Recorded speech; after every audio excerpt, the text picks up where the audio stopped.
Hey everyone, it's April 15th, 2018, and this is episode 141 of Percussion.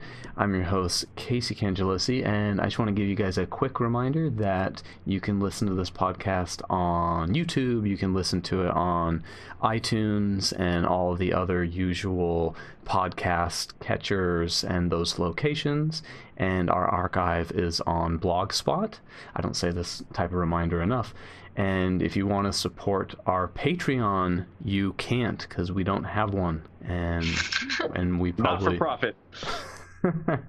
And if you want, yeah, I don't know, maybe we will someday, but we have not bothered. So yeah, with me today are Laurel Black.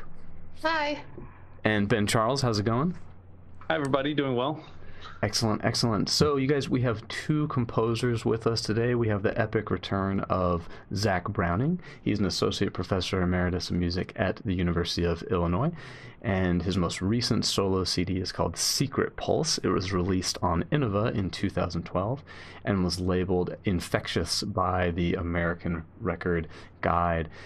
Perfectly varied, perfectly represented by top-notch ensembles, and perfectly presented by perspectives on sound. And yeah, I have to say, I was giving it a listen just this morning, and totally agree. Really cool stuff. And David Pegel completed his doctorate in composition from the University of Miami in Coral Gables, Florida, specializing in Anglican choral repertoire. His works are praised for an uncanny sense of the marriage of text and music. So welcome to our two composer friends, Zack and David. How are you guys? Doing well. Glad to be here. And I'm glad to return from podcast number 37. Is that right? You know, I was gonna. Previous. Wow, 37. Jeez, it does not feel that long ago. And I was gonna take a guess. I was gonna say like, oh yeah, it was like 100, maybe 104 or something. Wow, 37. Holy cow. Yeah, it's 2 years ago. What number is this, Casey? 141. Oh, okay, it was cool if it was exactly 100 later. Wow, way to go. Holy cow, that's time flies. That is really crazy. Well, can you guys give us just a little rundown of what you're doing there on site with Ben? I know you guys have a concert in a couple days, and Ben's group is playing a bunch of y'all's pieces, right? Yeah, Zack, why don't you go ahead and start? Oh, okay. Well, yeah, Ben's amazing. His group here, yesterday had rehearsal on one of the pieces. It was absolutely great. Was on that CD that Casey just watched? Yeah, Flying Tones is on the Secret Pulse CD that's infectious. And remember, there's no vaccine for that either. Okay. But anyway, I hear cowbell's the vaccine for it. Yeah. So what Ben has put together on my side is 23 years of music. I didn't know if you realize that. He's doing 4 pieces. One of them's from 1994, and it's actually for trumpet ensemble. Ben is conducting 5 amplified trumpets with computer sounds. It's called Breakpoint Screamer. Wow. Yeah. So he's putting that together. I'm looking forward to hearing that. I'm sure it's going to be great. But anyway, the other 3 pieces are percussion. The most recent one is from 2016, Fate and Fusion, which you guys helped commission. And Ben's playing that with his student who transferred from Florida. He's a terrific player. What's his name? Darshan, yeah. Darshan. Shout out to Darshan. But that piece, anyway, is based on Feng Shui on the date, specifically the date April 15th, which is today's day. Excellent. It's my daughter's birthday, which is part of the piece, and it's also the date that Ben's father passed away. So sort of looks at life through the perspective of April 15th, 1987, 1991. And then there's 2 other works. This large ensemble work, flute and percussion ensemble, I think 8 players in that, which is based on the Dürer square, the magic square that was in this etching called Melancholia by Albert Dürer. So if you want to look that up, podcast people, go out there and do it. And then the last piece he's doing there is Flying Tones, which you mentioned is on the Secret Pulse CD. And unconducted Flying Tones. Unconducted. That's a major so proud. Hearing the rehearsal yesterday, that was beyond impressive. In fact, I said, Ben, you got to put these guys in a competition. I mean, they were playing it so well without having a conductor there, you know. Wow, cool. So anyway, it's based on the dedication of a building at University of Central Florida. I used the Feng Shui, November 20th, 2010, I think that was. Thad Anderson, I'll give him a shout out. He commissioned that work at UCF. And real quick, Zach's also doing a lecture on Monday, and I won't, for one of our music theory classes, I saw him give this lecture on Friday at UNT, and I won't make him give away his whole lecture by any means, but you keep returning to the Feng Shui thing. So can you tell us just a little bit about that and how you use it in your composition? Yeah. And if you want the full lecture, you got to pay for it, but this is the clip. I'm not giving away. I don't give away my gig, man.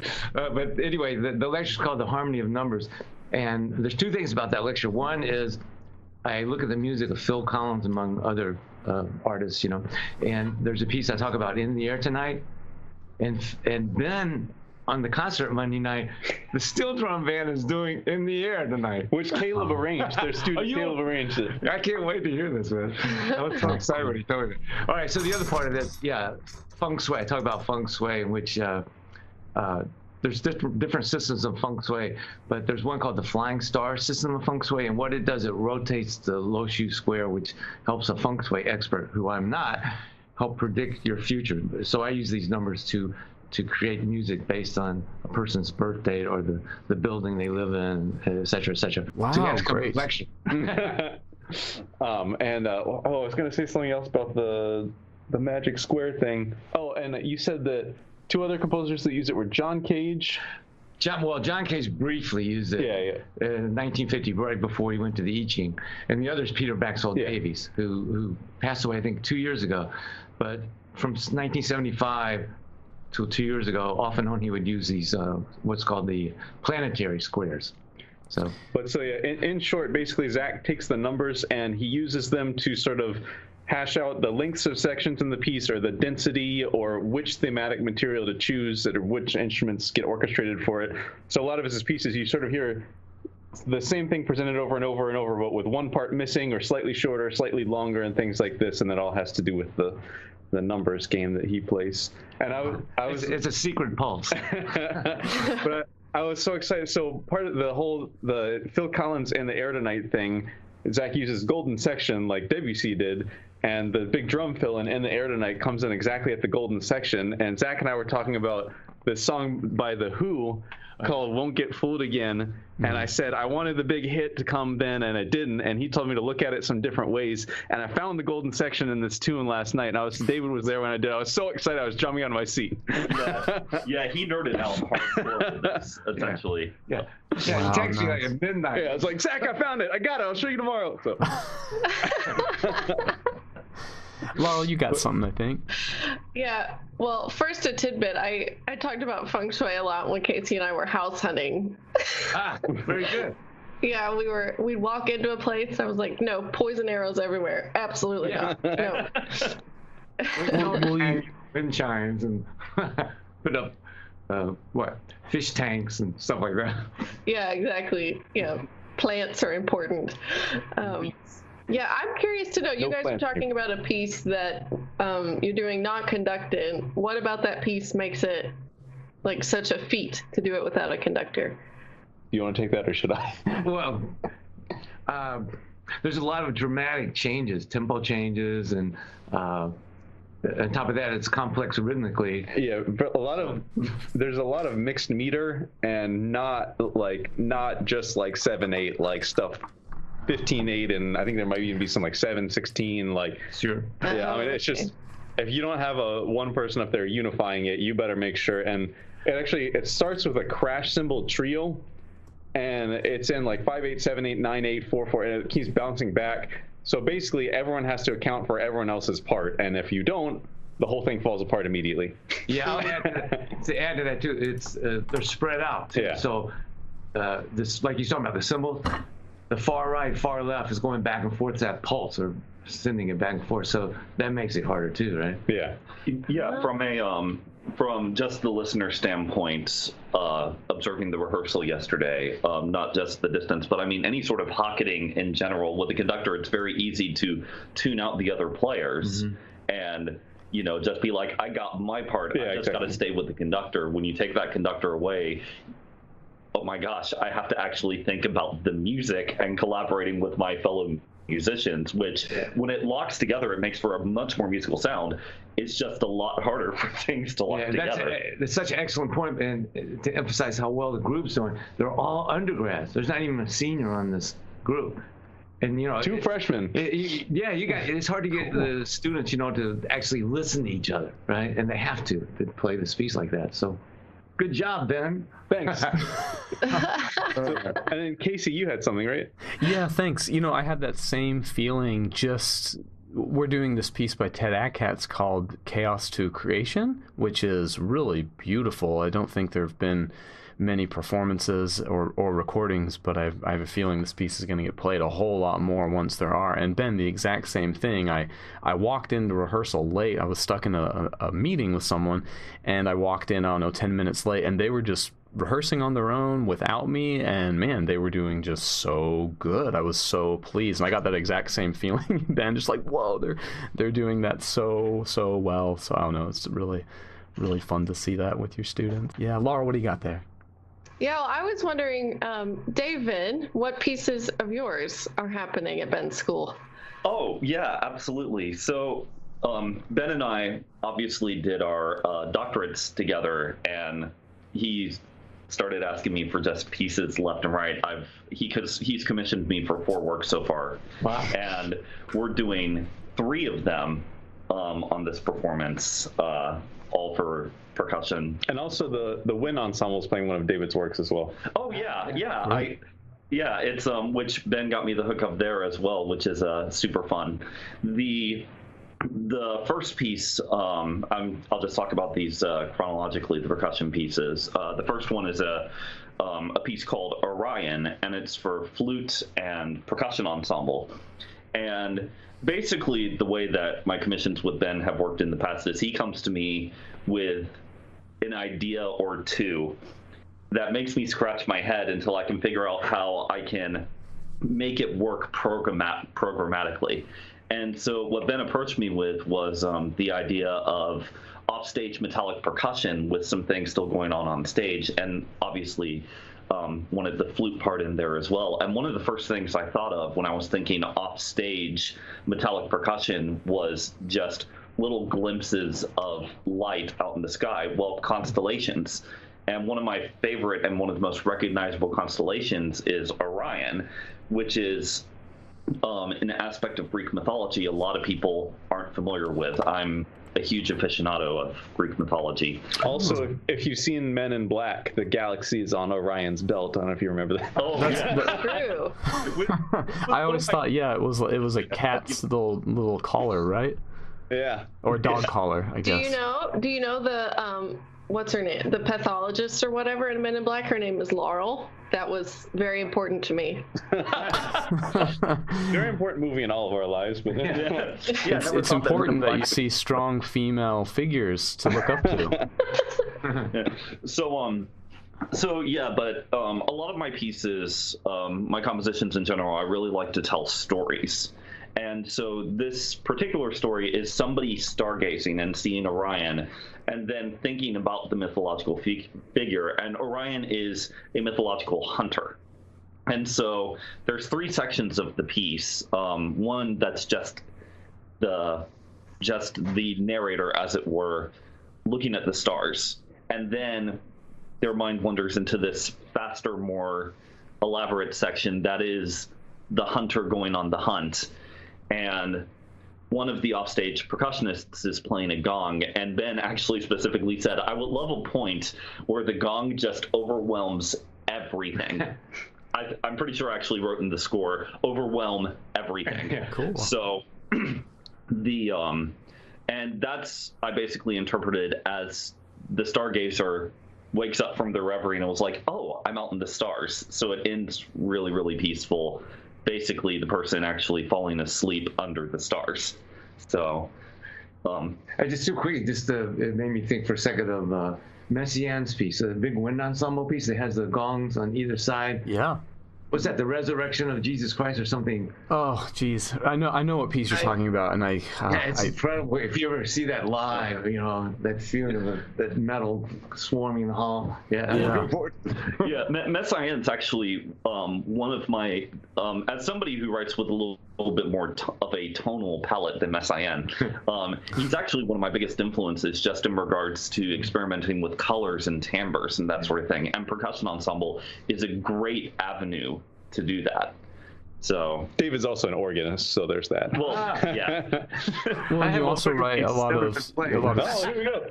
Well, send it my way. I mean, we'll see if I'm good enough to hack it. So I'm not a very good dancer, so sometimes my feet get dumb when it comes to playing the organ.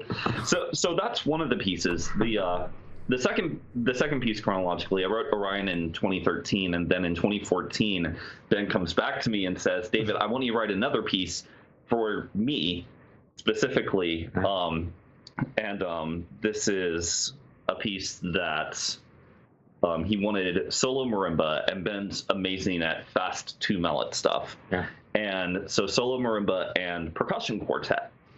And he let this one be very much up for grabs for me, and so I spent way too long trying to hunt for an idea. And one of the things I ended up settling on was an interesting quirk about Ben, if you guys don't know this, is that he loves IKEA furniture. So I actually we knew. Yeah, I actually wrote the piece based on my first experience in IKEA, where I proceeded to get lost for 2.5 hours. And so the piece is essentially about getting lost in an IKEA. And so I spent a long time hunting for a title and actually asked my friends what we should call this piece, and one of them came up with this delightfully punny title, which is by far the punniest title I have ever given for a piece. The piece is called I Can't Even, spelled IKEA in apostrophe T even. Yeah. And actually, I was talking to David about this piece last night, and there was this interesting thing that came up that I've been telling people for years. This is why he did it, but he said, I didn't intend that, but that kind of works. So the piece is based on mostly octatonic scales. And I always showed people, if you play a major scale, when you get to the 7th scale degree, you get this leading tone, and it feels a sense of, tension and release and resolution, and you feel like you found your way. An octatonic scale, it's like every other note is a leading tone. So, like, if you think about being lost in IKEA, like, you're constantly, oh, am I there? No, oh, no, that wasn't the exit. Am I there? And, like, it has this constant struggle of trying to find its way out. And I told David that. He was like, oh, that's really cool. I never thought about that. But it's there now. Yeah, I'm not going to pretend I did that deliberately, but sometimes the composition is smarter than the composer. So I will, end up using that in every lecture that I give. Yes. Now that includes this piece. But that's great. But one of the challenges that I encounter with this, it's like, how do I make a piece that clearly represents IKEA, and that aside from a really punny title, because otherwise it just seems kind of silly. And two of the things I immediately thought of is, can you use instruments that you sometimes see in percussion ensemble, but that visually look like something you could just buy off a shelf at IKEA? Things like a ratchet, or even a triangle kind of looks like an IKEA product. I honestly got a marimba. I mean, it's marimba's flat pack pretty much. Well, yeah. So I experimented with that, but that still wasn't quite enough. And then I thought, what if I could actually use IKEA products as instruments? So each player, player 4 has the option, but sometimes it works better with something else. But each player has a quote-unquote instrument that is actually an IKEA product. Player 1's playing bar glasses. They're playing it like claves. Player 2 is playing hung flower pots. Player 3 is actually playing power drill, and they actually have a power drill solo. So, which is great. Yeah, and then player 4 has the option of actually playing like an IKEA tabletop. A cajon or a set of congas can actually work equally as well. So I think that's actually what we're going to be doing for this upcoming performance. So they use that drill on the piano. Well, I mean, Well, if I incorporate a piano into one of these pieces that I write for Ben, and it has another IKEA focus, I could probably use the power drill on there. With the right head, so that I don't It's all right. Our piano professor's on sabbatical right now, so we can do it. Okay. So I don't have to worry about them hunting me down and wanting to kill me. So, because as we all know, pianists can be very particular about the extended techniques that they use on the instrument. So is there a part of this piece where you angrily throw miscellaneous Allen wrenches and screws and wooden dowels everywhere? Laurel, I'm an IKEA master. Yeah. And you kick it to pieces. David, I'm imagining 50 years from now when IKEA is making snare drums, people are going to look back at this work and be like, how did he make this oversight? Look, he could have used a IKEA snare drum. Oops. Yeah. Well, I'll make the revisions there. Or hopefully, hopefully, I might live that long. So, so that's piece number 2. Piece number 3, I'm revisiting the mythological side of things somewhat. This was by far the most challenging commission that Ben gave me because, and I quote, I want a piece for trombone and percussion ensemble, and I want it to be aggressive, maybe war as a subject. But can you use slide whistles and steel drums in it? So the slide whistles, real quick. The slide whistles was I stole that from George Crumb. Yeah. What's the quartet called? 2 piano, 2 percussion. Yeah, we just did it. Yeah. Midsummer's Night. Macrocosmos 3. Yeah. Okay. You play the slide whistles into the open lids. Yeah. Yeah, and it's weird because you always think of a slide whistle as a kid's instrument, and then you hear it and it's just this creepy sort of haunting, toneful, slightly out of tune thing that's just unbelievable. So yeah, after I heard that, I was like, we gotta have that in this because it's a little trombone. Yeah, and I actually ended up playing with the slide whistle as such. I actually some of my best friends are trombonists, and I played a little bit of trombone in undergrad. I was a euphonium principal when I was an undergrad, and I always joked around that it's like trombone should always be in tune. You're playing a glorified slide whistle, and I say that half sarcastically because actually it's really hard to get both a trombone and a slide whistle in tune. So I, in my infinite wisdom, decided to have the trombone and the slide whistle playing together as duets melodically, which I'm sure has been somewhat of a challenge for the players. So real quick, if I could interject, part of the reason I wanted to do this piece is we have an exceptional trombone player here named Chad, and Chad is like the student that practices at 7 a.m. every single morning. It's pretty crazy, and practices well, does fundamentals for an hour, then gets into his repertoire. And I'm making his poor girlfriend, who's a clarinet player, play the slide whistle part. do you have to do exact pitches? Do you write exact pitches for the slide whistle?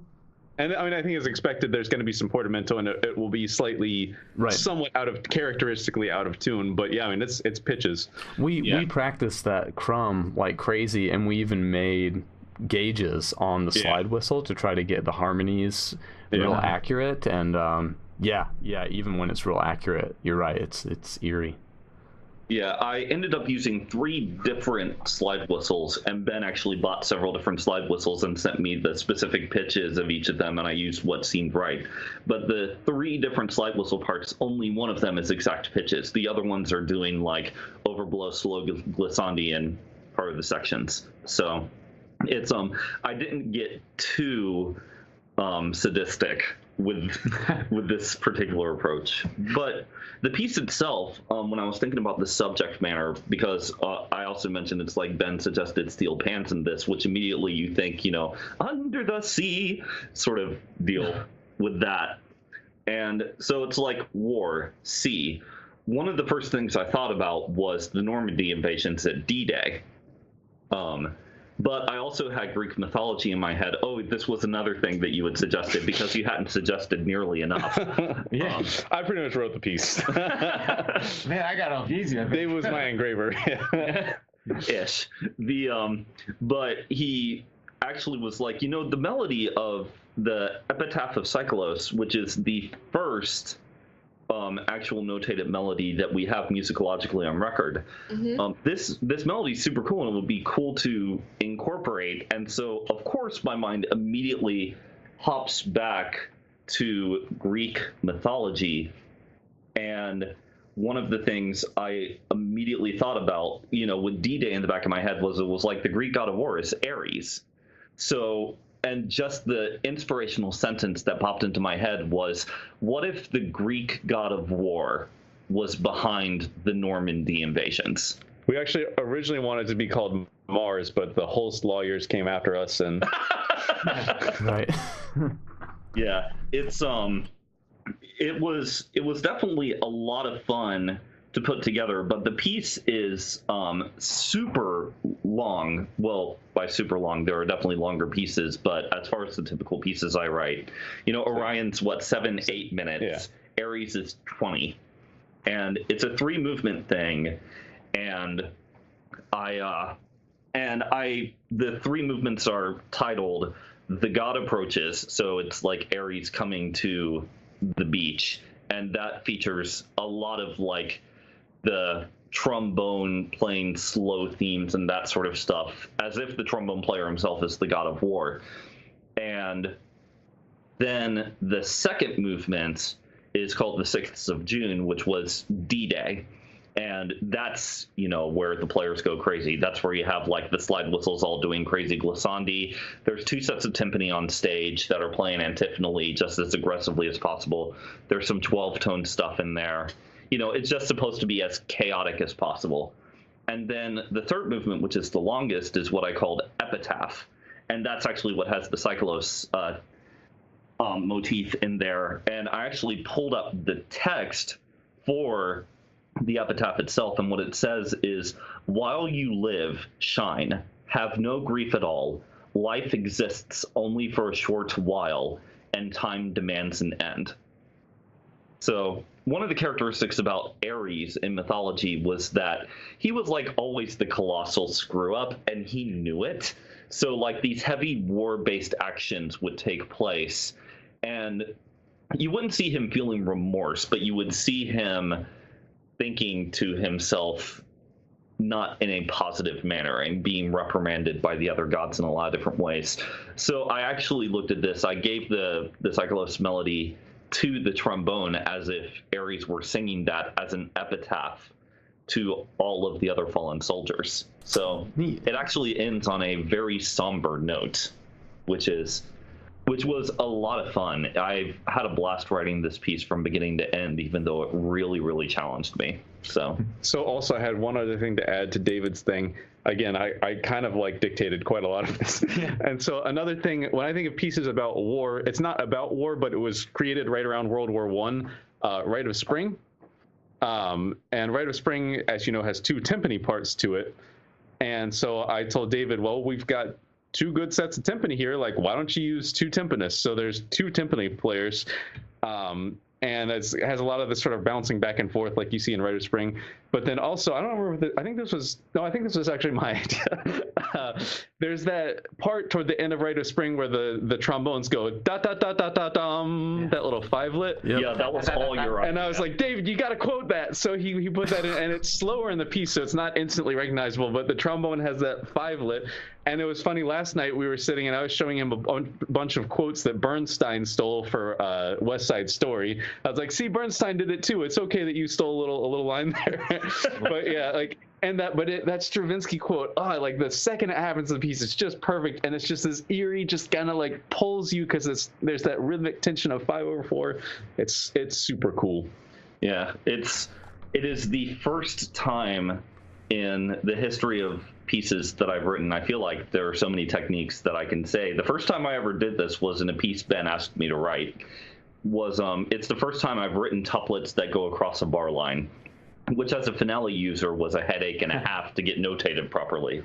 So, and there were some engravers that, were trying to tell me, it's like, that's not a thing. And then I told them it's for a percussion piece, and they were like, oh, that's okay. Percussionists are weird. Yeah. So, right. Notating for percussion is its own entertaining animal. There are a lot of professional engravers. So actually, on that note, back to Zack's pieces for a second. Flying tones, like I said, it begins with this crash cymbal trio.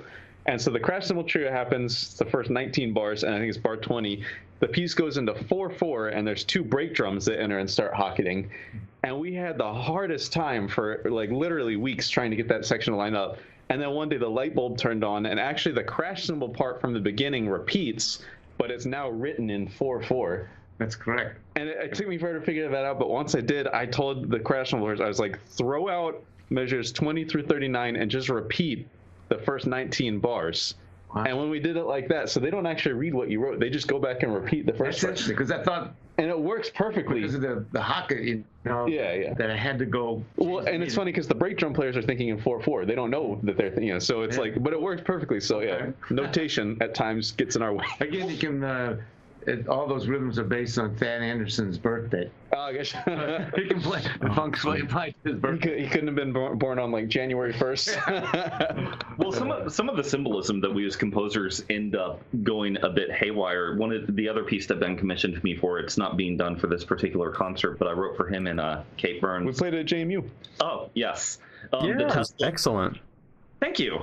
Yeah, but it was funny because I remembered thinking it was like getting the organization together, and when the title officially comes to me, Tesla at Work, and there's some 12-tone stuff in there, Ben immediately says, you should have a tone row in there based on Tesla's name, which is like TE5, which looks like an S, and then in fixed do la, the notes end up being B flat, B natural, F, A.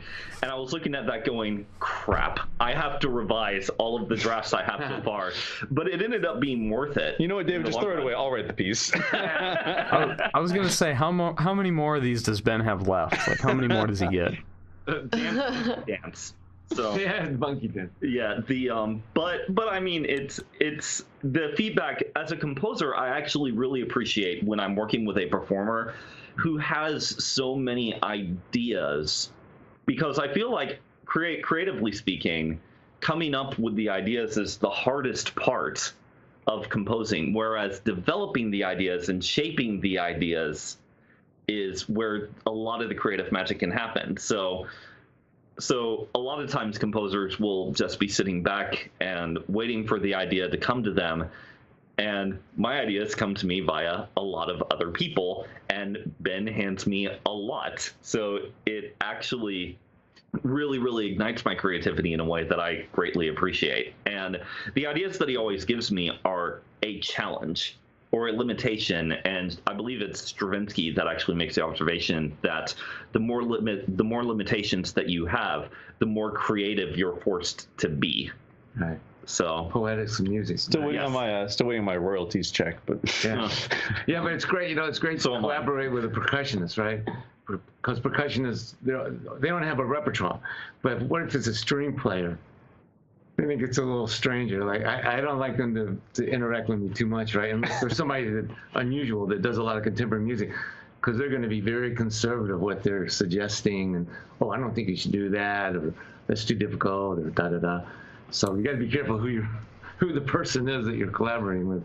Well, yeah, we've had a lot of composers on the show say that, percussionists are fun. Of course, they're on a percussionist show, so maybe I shouldn't take it to heart too much. But yeah, it makes sense. Percussionists are a little more hungry, so maybe a little more open. I was going to ask, speaking of percussion, to you guys, what I'm always curious, what pieces or composers do you go to when you're explaining percussion to students? Is it always Varese ionization, or there's certain things that you think, oh yeah, this is really good percussion writing. I love the woodblock in Prokofiev 5 or something. I don't know. Wow. That's a big question. The two composers that immediately came to my mind were Schwantner and Bartók. Sure. Yeah. Yeah. Good. One of the classes I teach at University of Miami is an advanced counterpoint class, and I always use the music for strings, percussion, and celeste from Bartók, and mostly for the fugue aspect. But I really had to dive into that piece, and some of the percussion writing in there was just fascinating to me. And so, of course, I have to check out the Bartók Quartet for 2 pianos and 2 percussion, which is just like being able to see the extent that all of the players can do with that was something that really, really expanded my mind. And as far as color goes, Schwantner just really, really knows how to get a vast array of different colors for percussion instruments. You know, you think about some of his larger scale wind ensemble or orchestral works, and The Mountains Rising Nowhere, New Morning for the World, those sort of things. His grasp of metallic percussion in conjunction with drums, in conjunction with the more percussive aspects of an orchestra, is just a fascinating study in color. I always use the three pieces. One's Nishimura's Ketchup as an example of using the voice and percussion together. It's really interesting. And then the Burial Circles is always a good piece. A massive setup and the notation aspect of that piece. And then Stockhausen, if you're going to talk notation and percussion, you got to talk about Zeiklus, or Zeklus, whatever you want to call it. That's a crazy piece there. I love, you said Barrio, and Circles is great. I always reach for the folk songs with Barrio. I love the percussion writing and the folk songs. And also there's another one, Sorotsky, Continuum. That piece for percussion. Oh yes, that was in Bill Moersch's percussion literature class. Yeah. I know it well. That's a great piece, though. Yeah. I'm actually not familiar with it. So you gotta check it out. It's a timeline work. Well, Ben, I think you've segued yourself pretty good right there. You did. Is it that time? I think it's that time. Yeah, why not? All right. Well, since we have Zack Browning on the show, and I studied at University of Illinois, which is where he taught, I thought now would be as good of a time as ever to do a little segment on my dear teacher, William Moersch. And since Zack works with him, hopefully Zack can provide some commentary as well. I'll verify everything. Behind the scenes look at Bill Moersch. Fact check. If you're curious for more info on Bill Moersch, there's been quite a few PAS articles over the years about him. But my favorite was a 1989 article by David Vaya called PASIC 89, An Individual Entrepreneur, a discussion with William Moersch. And that's where most of my information came from here. And also, obviously, I studied with him, so I knew some of this. And I'm really afraid to do this because I know he's going to listen to this and fact check me. So if I say anything wrong, Professor Moersch, I'm sorry. And hope you still count me as one of your own. So anyway, but Bill Moersch grew up, I should have written this down. I didn't actually write this down. I believe he grew up in Michigan. Quote, correct me if I'm wrong.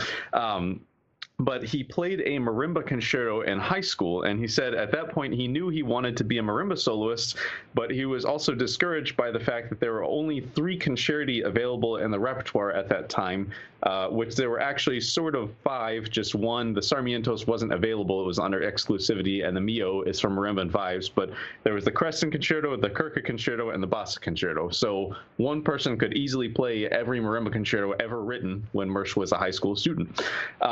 After high school, he went to the University of Michigan, where he received his bachelor's and master's degrees, and he studied with Charlie Owen.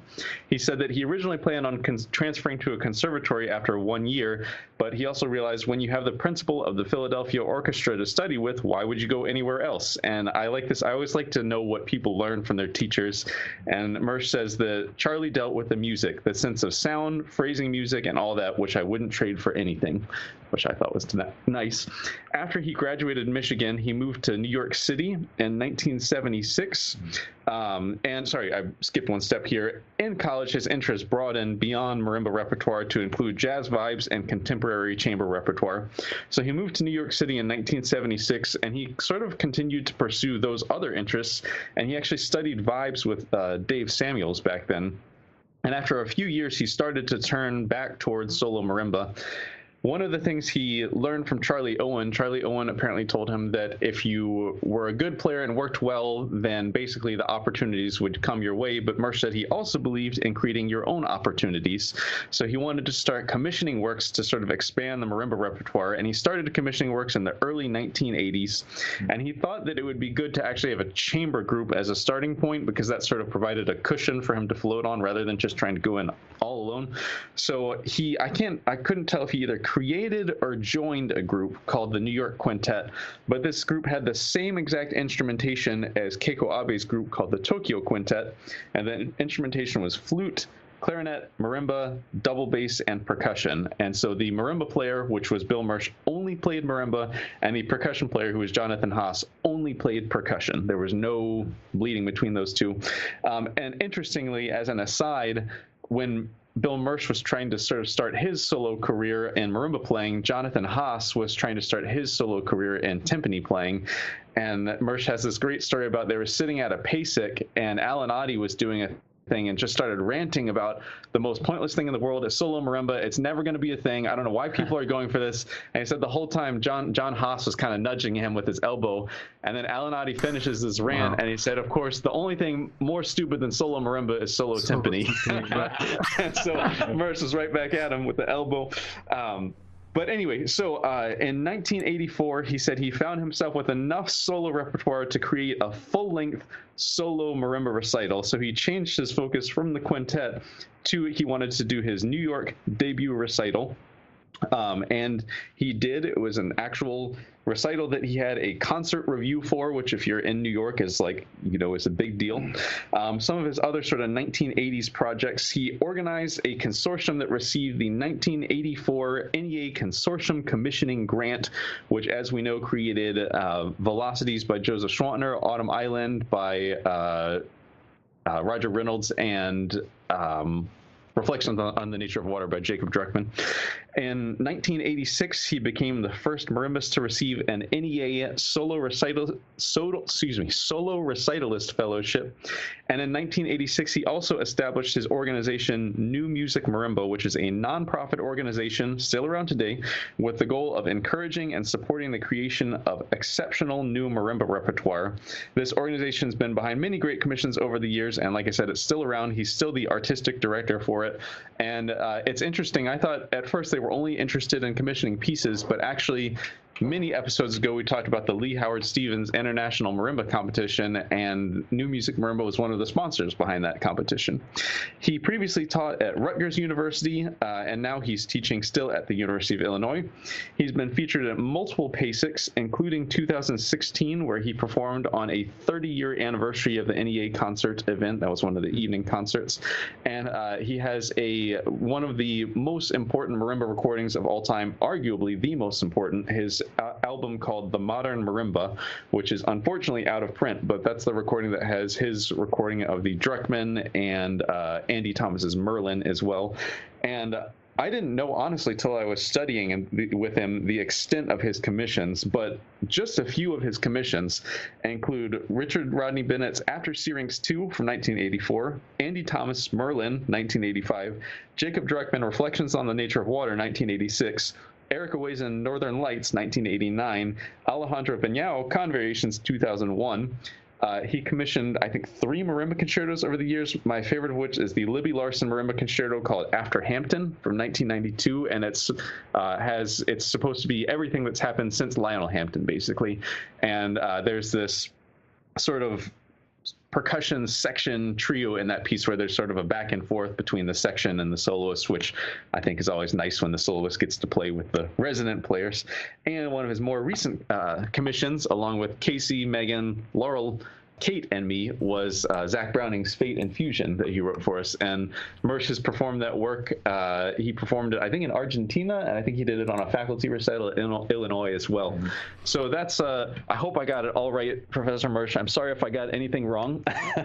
But that is sort of Bill Moersch in a nutshell. And I have to say, I mean, of all the teachers I studied with, he by far broadened, in 2 years with him, broadened my sort of perspectives on percussion the most.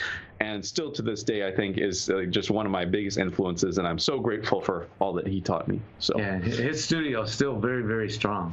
He's been after write a piece for string quartet and marimba. So thinking about that. I had an older list of commissions from him, and it says Zack Browning solo marimba piece in progress. Did that ever come to fruition? No, that didn't happen yet. So it's still in progress. Yeah, it's still in progress. But yeah, the marimba string quartet seems interesting. Yeah, we've been talking about that. So maybe Alejandro Viñao wants to do that too. I know. But yeah, any good stories of working with Moersch? Wow, that you feel comfortable sharing? I've been on a couple of doctoral committees, and you better know your percussion literature. Like obscure timpani parts. Yeah. I mean, you better know it. Well, I mean, we were talking about it last night. The man, he's a walking encyclopedia of percussion knowledge, and half of it he lived, so it's just firsthand experience, which is cool to hear him talk about commissioning reflections or something like that. But like, oh yeah, so in the 37th measure of this obscure timpani part from 1914, and he knows all that early chamber repertoire too, like the back of his hand. So yeah, I wrote a piece called Venus Notorious, and he played on that piece. And the good part of that is when somebody's that careful about details, then he's going to play your part really well, Yeah. And that was a difficult work, and he pulled that off. And in Fate and Fusion, there was a metric modulation missing that no one would have caught. That's right. And Bill Moersch got in touch and said, "Hey Zack, I think there's something wrong. Your metronome markings don't line up here." So yeah, I'm like, what are you talking about? There it was. There was one missing, right? But yeah, and also one thing I just wanted to mention, I don't think I mentioned enough, is that in the 1980s he was a serious freelancer in New York, and one of his sort of big pride projects was that he worked on the Pirates of Penzance Broadway pit score, and there's a very extensive xylophone part in it that was sort of, he worked with the composer a lot, and yeah. I'm gonna have Gilbert and Sullivan stuck in my head for the rest of the day. So thanks for that. Hey, while we're talking, I just want to put this out there. We were talking about percussion works earlier, what you teach your students. Totally forgot.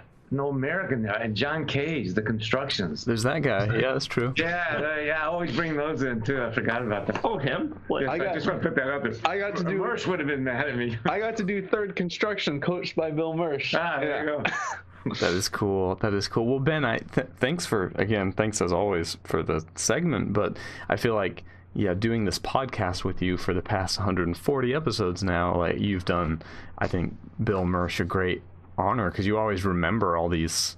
Yeah, well, that's where I learned it. I mean, and you remember it all too. I mean, you always, I don't know, you seem to remember all these things. It's just very clear. You refer to his percussion literature courses so much, Yeah, it was just 2 semesters of just, fascinating, informative. Yeah. Can I just add 2 names though to that? One would be Tom Sowie, who at the percussion program in a great position when Bill Moersch took over, and then Ricardo Flores, who's there now. Lap percussion and jazz has really helped that program too. Yeah, and actually, Bill Moersch would be mad if I didn't mention University of Illinois Percussion. I almost actually presented on this today, but I didn't think I'd be able to find enough info. Paul Price was the original, sometime around 1950, and Paul Price was sort of the first person, in my opinion anyway, to really see percussion as a very diverse art form. And Paul Price created the first 4-credit university percussion ensemble, was at University of Illinois. And there's a lot of early commissions for that group. And he was the one that sort of pushed Michael Colgrass toward composing. And then I think Jack McKenzie taught there, maybe in between. But yeah, there's Paul Price, and then the next big one that stuck around for a very long time is Tom Sowie. And then after that is Bill Moersch. So that's the legacy there. And now the ensemble gets 1 credit. I'm kidding. Probably 2. Wow, cool. Yeah, thanks so much, Ben. Laurel, I think you have a question for our guests. I do, yeah. So this is changing direction just a little bit, but we've mentioned how David and Ben went to school together at Miami, but David and I went to school together in Tennessee for undergrad. So we've known each other for quite a while. Yeah, since 2004. Wow. Yeah, I think so. It feels like a few years ago, and yet it also feels like a lifetime ago. I know. Yeah, it's funny how that happens. And though Yeah, I've never commissioned David. I have premiered one of your works. We did your timpani piano solo. Oh, yes. Together. Yeah, Nightmares. That one actually has a really fun, that one really has a fun story behind it. Because one of the perks of University of Tennessee was that because it was an older building and like half the locks of the building were broken at the time, essentially what that meant was that the practice rooms were open 24/7, and they always kept the stage unlocked so people could practice on the stage. So you always had your late night crew, which included myself and Laurel sometimes. So you'd find several people there who actually got pretty close because they were the ones competing for the stage at 2 a.m. And around the time I had started thinking a little bit about it was like some extended techniques on the piano, that kind of thing. And another friend of mine from a different department who was getting a dance degree actually asked me if I could write a piece for her to choreograph. And so I already had this idea of like, you know, percussive things on the inside of the piano. And then it was like, you know, this needs a timpani. Who am I going to get to play timpani? Well, I know Laurel will practice it. So, and she's an amazing player. She was, we were both sophomores, I think. And you were already one of the top players in the wind ensemble. And I just saw a lot of the performances you did. You were an extremely passionate player. And I knew that a passionate player would make for a passionate performance, which would make for a passionate dance. And so the ideas that I had were really aggressive, and somebody told me, I was like, these sound like a nightmare. So the piece was super short, only 4 minutes long, and I honestly didn't expect it to go anywhere after the choreography thing. But then we ended up performing it for something else.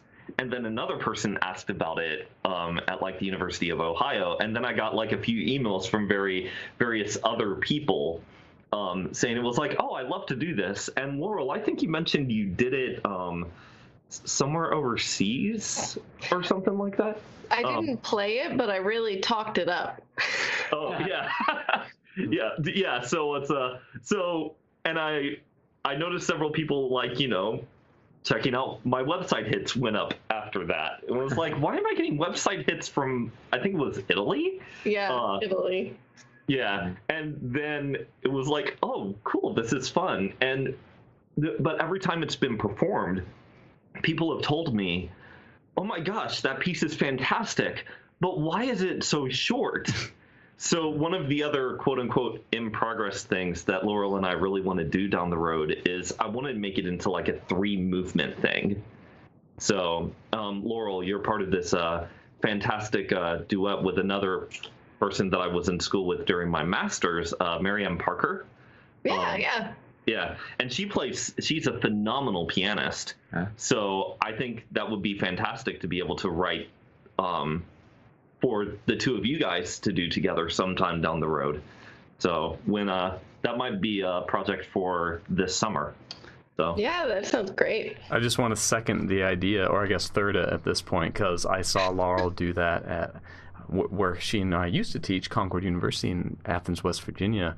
And yeah, I just thought, yeah, man, that's phenomenal. And yeah, if you guys haven't seen Laurel play timpani, she's really good at timpani. It's really one of the better performances I've ever seen, period. That's really nice. Thank you.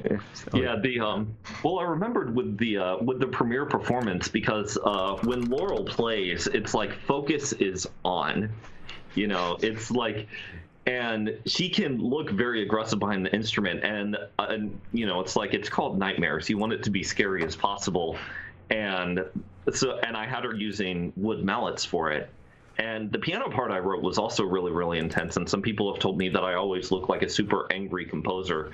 So as it went, after the premiere, it's like you have the silence immediately after, and you just hear a collective breath from the entire audience, where it was like, I think they forgot to breathe because they were too frightened by what was taking place on stage. So, I just had to laugh because David was talking about this piece for timpani was, you know, written for dancers, and Bill Moersch actually had a great story. Do you guys know the piece "Steal the Thunder"? I think it's by John Pichet. Yeah, And it's the title like for sure.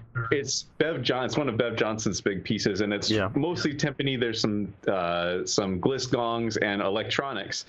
And Bill Moersch, when he was in New York, got booked to play this piece with a dance group, and they had never heard anything as loud as timpani. And he said when he hit the first note, all these ballerinas on stage just jumped. That's funny. Such a cool instrument, you know. And also deceptively hard to write for. Sure. Just from a standpoint, the hardest thing that I had to learn with writing for timpani was the fact that timpanists only have 2 feet. So if you're wanting to write things with lots of drum changes, that's something you need to keep in mind. And it's like, yeah, I get the concept of having to, use feet for changes. I'm an organist after all. But I kept on wanting to try and make the timpani fit in with like the roots of every single chord instead of thinking of, oh, well, what if I could just do this with 4 different notes and each of these fit into the chord and it will have the exact same effect. Timpani is not an extremely loud pizzicato bass mixed with a bass drum. That's not how timpani works. And I think it's Goodman. I think it would use the chain drums on the outside and pedal timpani on the inside, and would and pretty much only pedal inside. But then the other thing I think about writing for timpani, a lot of people don't realize is that while the range might be, you can get a C below the bass clef up to B flat in the bottom of the bass clef, something like that. Most of that doesn't sound very good. Like on a 32-inch timpani, if you're, below an F, in my opinion, really just doesn't sound very good. And if it's really high up, it sounds choked and not very good. So I think a lot of people write, and I remember Jury So had a piece that I played in orchestra that went down to a C below the bass clef. It's like, okay, like this drum will get that, but you have to understand it's going to sound guttural. And that can be an effect. Actually, I think it's an Aries. Like sometimes that's okay, but if you're expecting a nice pum, like you're not going to get it out of the whole range. Oh, but man, I love that sound. I love that, the lowest distinguishable pitch with heavy mallets, just such a cool sound. Yeah, well, Nightmares, actually, the drums are fixed tuned to a low D and a G and a B flat. And the first, 56 measures, this sounds like, the way I'm talking about this, it's going to sound like an extremely boring timpani part. But, the first 50-something measures are just this ostinato rhythm on that low D drum with wooden mallets, at a really soft dynamic. And I promise, it's like, the piano part makes it more interesting than just that, because it's like thinking, well, that's a really boring thing for somebody to play in a duet, but it ends up being super effective because the low note sounds so out of place with a wood mallet. And then right around the time that you start getting used to it, after 50 something repetitions, that's when things really, really start taking off. Yeah, totally it's agree. a really successful piece. I'm excited that it's going to be expanded because it's worth it. Yeah, me too. Seems like a good, maybe especially a junior recital piece. All right, we've heard enough Carter. Let's get something different in on timpani. Oh yeah, please. Problem is, you need a pianist who's got some arms, because you got to be strong, I think, to play the piano part. Oh. Yeah. I when I premiered the piano part, I've got a very heavy hand on the piano, and I've got a fairly large reach, and I'm also a left-handed performer. So Liszt-esque bass runs with octave spreads are perfectly comfortable for me, but that doesn't necessarily mean they're comfortable for everybody. So that's another dilemma as, a composer who's also an active performer, writing things that are not tailored specifically for me to play, just because I happen to be the person involved with the premiere. So that definitely comes into play, because there were a lot of jokes in my undergrad about how I'm a very aggressive, heavy-handed pianist, because it's just I'm a very passionate, out there kind of person. So of course my playing's going to reflect that, but not everybody wants to play that hard and fast all the time. It's like after those 4 minutes of that piece, the pianist is tired.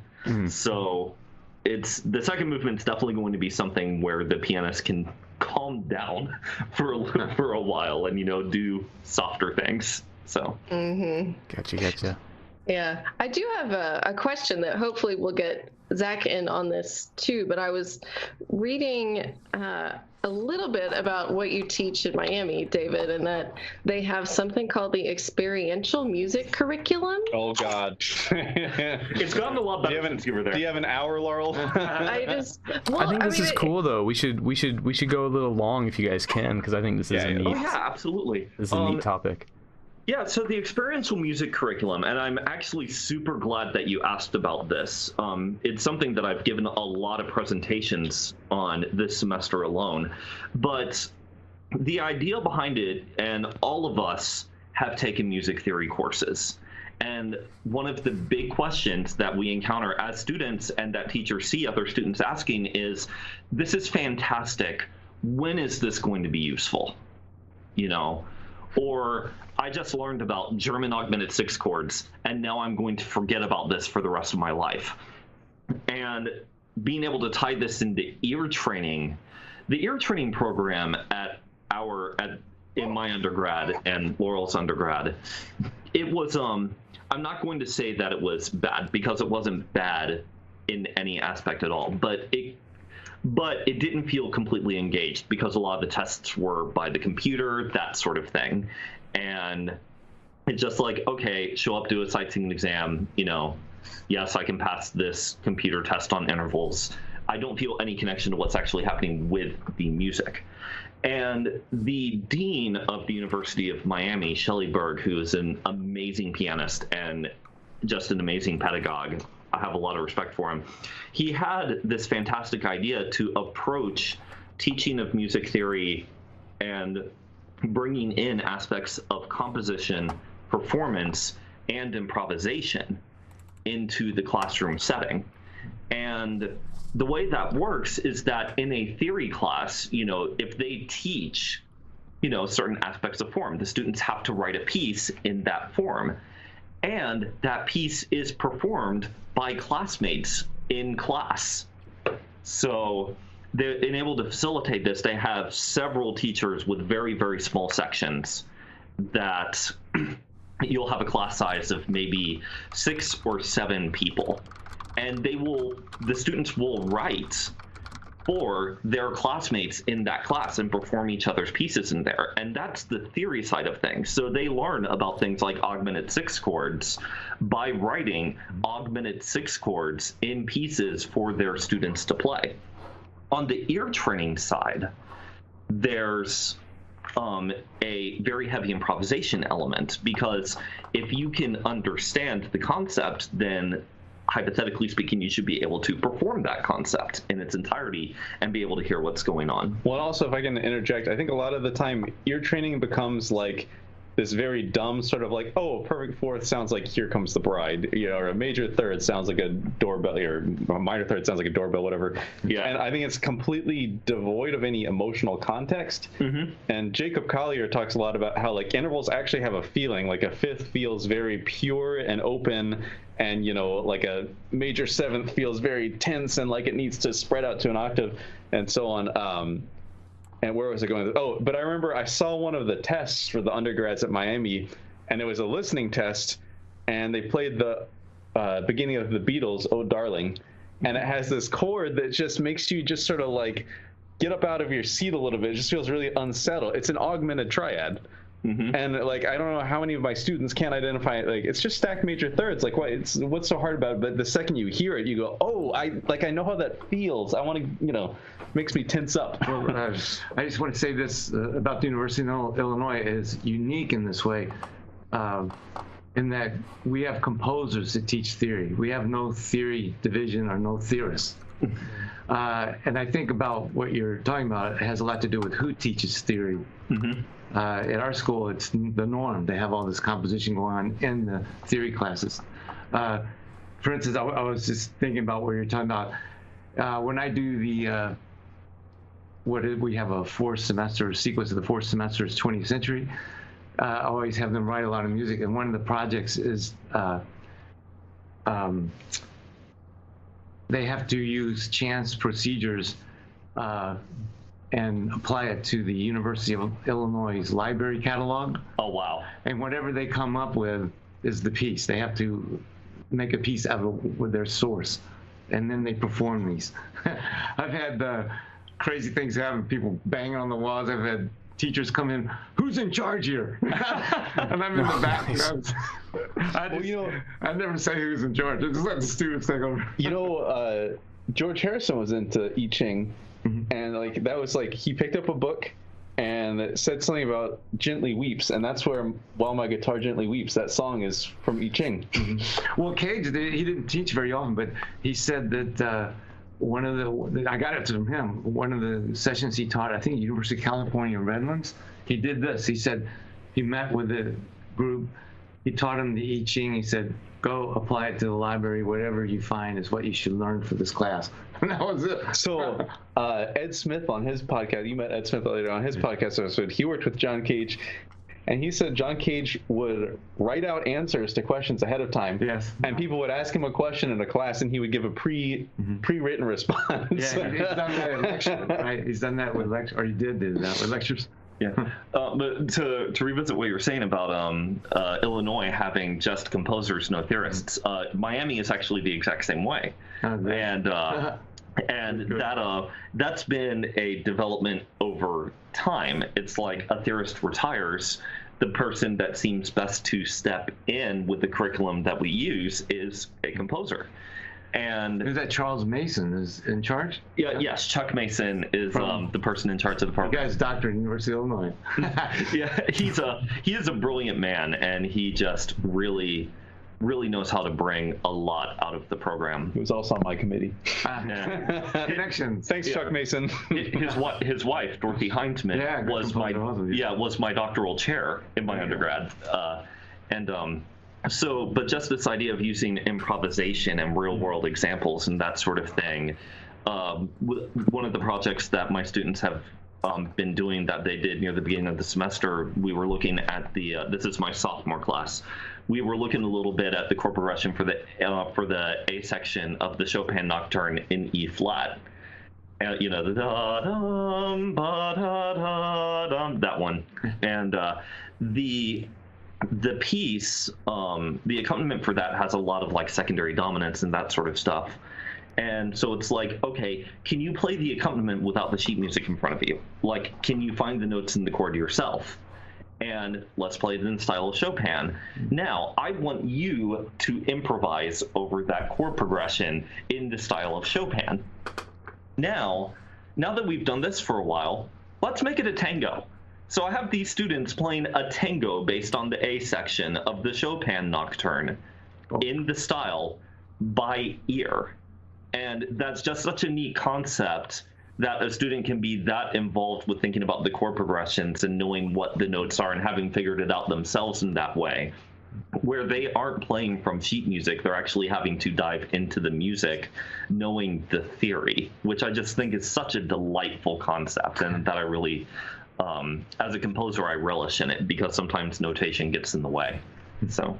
Wow, very cool. This kind of reminds me of a conversation I was in with, I don't know, maybe a room of 20 performers, composers, music theorists, music historians, and we were talking about recruiting, just like, what we're all asked to do, where we all work, and one of the theory folks said, "Oh, it's hard for us to recruit. We can't really recruit."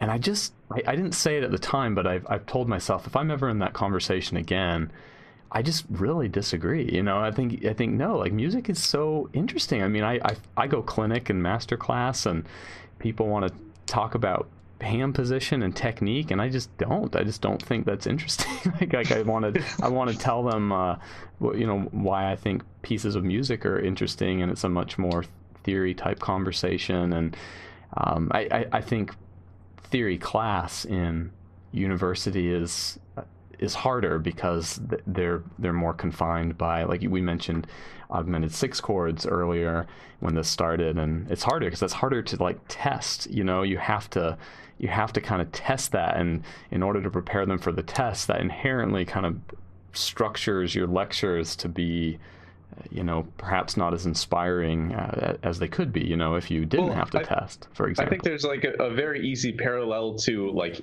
history. For example, you can memorize the date of every war that's ever happened, but not really get it. But even if you don't know the dates of the wars, if you know the effects and where that led and what led up to the revolution, or like things like that, I think it demonstrates an understanding of history so much more. And with music, like, you need to know what a 1 chord is, you need to know what a 5 chord is, but more important than that, you need to know how they function. And I think all too often we get caught up on what are the notes of a 5 chord in the key of C major, without thinking about the fact that the most important note is sort of the B that it always wants to push up to the C sort of thing.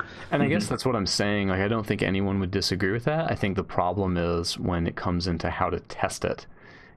It becomes, all of a sudden, it seems like it's about this other thing, but when really it's about what you guys are saying, of course. That starts to get into, the educational philosophies that we see in public schools with standardized testing and how that comes into play. And that's a subject for another podcast entirely. We're in Texas too, right? Well, so. We have to wrap, but 2 episodes ago, Clocks in Motion Quartet was here, and they talked about commissions and having a long-standing relationship with a composer. And man, Ben, this is just really cool that what you and David and Zack have. It's just really cool. Like, clearly you've done what they were talking about, and it very much just shows. I don't even think Laurel and I needed to be here today. You guys could have easily just chatted away, and it would have been really interesting. Not only could you have talked, but you had so many interesting things to say. So, thank you so much, Zack and David, for being here. Yeah, pleasure. I think it's interesting also from a student's perspective. It's very common to bring Michael Burritt in to come do a solo with your students. Or Casey, I know you do that quite a bit. Come play a solo with my students on a percussion ensemble concert. And that is very valuable, don't get me wrong. I think it's equally valuable and another perspective they should have to work with the composer. And so, like last year I had Ricardo Flores from Illinois, and he played with my students.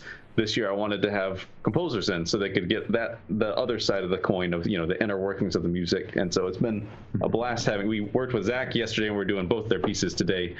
So it was a blast last night, and I'm sure we'll have even more fun today. I'm super excited. Well, and I would tack on, Ben, I think it's real valuable having them back a second or third or fourth time, because you shed, for your students, you shed so much of that first time visit thing. I don't know, all the little things that go into just cool. Like the ice breaking, those are already gone. Cool, especially the student that transferred from Florida, because he worked with Zack in Florida 2 years ago, and now Zack's here. And so, it's like, and I always try to hype up people, and I was like, Zack's the coolest guy you'll ever meet. And he was like, he really is. Uh-oh. Yeah. Well, I mean, the student, he was my chauffeur from the airport from Dallas to Stephenville, so I got to spend an hour and a half talking to him. So it's you got a great group of students, Ben. I've really enjoyed getting to know them so far, and I'm really excited to see what they do with my stuff tonight. That'll be fun. Yeah. Man, well, congratulations on everything you guys are doing, and thanks so much for sharing, and great snag as always, Ben, and Laurel, thanks for joining. We will catch. And Robin, thanks for joining. Laurel's been pretty busy this episode, though she's not talking. I know you guys can't see, the listeners, you can't see, but every Sunday when we record these, Laurel has our 3-month-old son in her hands. Trying to talk and type, and today was harder. Just quickly, sometimes he makes a cameo. What's the birthday? He was born January 14th. Well, because my grandson was just born December 27th. Oh, great. I'm bringing it up because I'm babysitting a lot now. It's tough work. It's fun. We recommend it. All the stories are true. It's fun stuff. Oh, but I gotta say this. He starts screaming, and I found, to potential parents out there, I have a drum set, so I sit him down the drum set, and I take the snare drum stick and vertical hit the edge of the cymbals so you get the harmonics on the edge. Nice. He loves it. He'll stop crying immediately. Oh, funny. So it works every time. I thought you were going to say you just stick it in his mouth and he stops. Hey. That's what Martha does to get Zach to be quiet. Oh, gotcha. I have a niece and I have a nephew, and they're like, I want to say they're 4 and 2 now. They might be 3 and 1. I'm such a good uncle, can you tell? But I was visiting and they were having a tantrum, and so I just sat down at the piano and started playing stuff, and they shut up immediately. Yeah. They were just like so enthralled, and I was like, "You're welcome, sis." Yeah, Like try the cymbals. Awesome. Hey, thank you so much, everyone. We'll catch you on 142. All right. Cool. All right. Bye. Bye. Bye.